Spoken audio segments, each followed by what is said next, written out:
अस्सलाम वालेकुम वरहमतुल्लाहि वबरकातुहू। सब्जेक्ट तो मेरा केमिस्ट्री है, लेकिन ये मेरा इंटरेस्ट है और कुछ मुझे अपनी कुछ क्या सारे ही तकरीबन अपनी माँ से आया है। अल्लाह ताला उनकी मग़फ़िरत करे। ये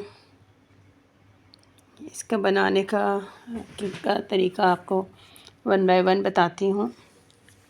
ये चेन मैंने अलग से ली, लॉक्स अलग से लिए, ये मेटल के रिंग्स विद ज़रकून अलग से लिए और इसको अटैच करने के लिए एक छोटे रिंग जो है वो बिल्कुल सादे रिंग हैं जिसकी क्लिप हो, उस गोल रिंग में मैंने ये मेटल के जो ज़रकून वाला है उसको डाला और चेन का एक साइड डाला और दबा दिया, लॉक कर दिया। इस तरह करके ये बना है। दूसरा ये है,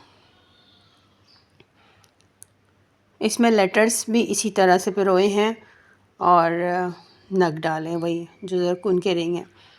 तीसरा देखें, ये मेरे पास ढोलकियाँ थी, ढोलने जैसे ऊपर वाले में भी नज़र आ रहे हैं और ढोल जैसे हैं। उसका जो होल है वो भी थोड़ा बड़ा है, इसलिए वो आराम से इसमें से गुज़र गया। और बाकी जो है मैंने अच्छा, बल्कि ये जो रिंग्स थे जो ज़रकून वाले थे, इसमें भी इतना बड़ा होल है कि वो चेन उसमें से भी गुज़र गई, तो उसको पिरो लिया और लॉक लगा लिया।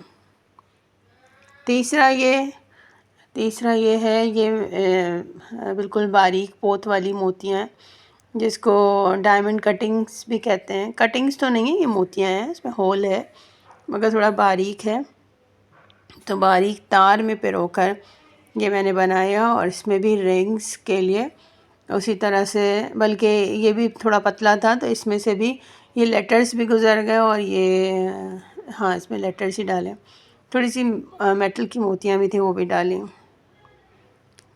ये नेक्स्ट ये वाला है, इसमें मैंने क्या किया कि मेरे पास बारीक इलास्टिक भी है, मुख्तलिफ़ डायमीटर की आती हैं, तो ये जो है बड़ा आसान हो गया। इसमें मैंने इलास्टिक में पिरो लिया और एक रिंग सा बन गया। उस रिंग को इस चेन के साथ लूप की तरह डाल दिया।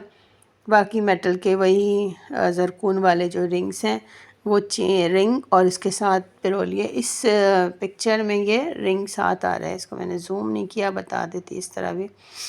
ये जो छोटा गोल्डन के साथ रिंग आ रहा है, इसी तरह के रिंग से ये मैंने अटैच किया हुआ है इस चेन को, और चेन की क्वालिटी भी बहुत अच्छी है अल्हम्दुलिल्लाह।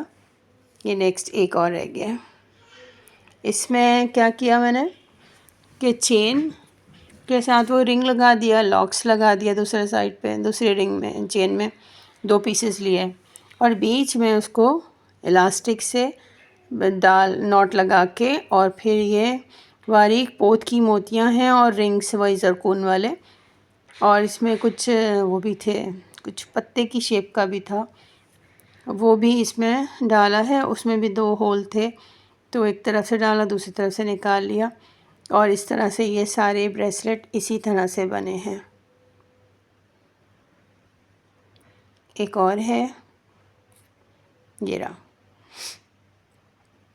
इसमें क्या किया मैंने, ये पेंडेंट बनाए हैं, उसी चेन के साथ लॉक लगाया, और ये मेरे पास इम्पोर्टेड, ये सारे मटेरियल भी इम्पोर्टेड हैं।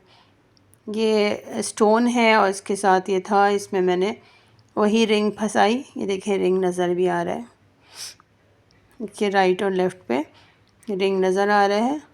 इसी रिंग में चेन पिरोई, चेन का एक होल डाला और पेंडेंट का, और दोनों प्रेस कर दिया तो इस तरह से हो गया। ये chain pendant chain with chain ही है, ये तो सिंपल, हाँ, लेकिन इसमें ये डिज़ाइनिंग की है कि सिल्वर वही जो ज़रकून के रिंग हैं वो चेन रिंग के साथ पिरोए हैं, यानी हर जगह पे एक ज़रकून का और एक छोटा रिंग विद चेन अटैच किया है। ये मेरे पास मोतियाँ थी, ब्लैक मोतियाँ सादी, वो मैंने धागे में पिरोई है। ये सब धागे से किया है, क्योंकि ये इतना बारीक था कि इसमें इलास्टिक भी नहीं जा रही थी, और जब ज़्यादा डालना हो तो फिर काफ़ी मुश्किल हो जाती है। इसलिए इसको मैंने सुई धागे से बनाया है। सुई धागे से ये मोतियाँ डालती गई, फिर जब डिज़ाइन करना था तो वापस पलट के फिर किसी बीच में से निकाल दिया। तो इस तरह से ही किया है। बस ये टोटल है, और बना के डालती रहती हूँ, तो जिसको शौक़ होगा उसको समझ में भी आ जाएगा। और शौक़ का कोई मोल नहीं, पैसे तो इस पर ठीक ठाक खर्च हो रहे हैं, लेकिन बस एक इंटरेस्ट है, शौक़ है। और कोई अगर कांटेक्ट करना चाहे, कोई बनवाना चाहे तो वो भी मैं बना देती हूँ। कस्टमाइज़ भी है ऑल्सो अवेलेबल।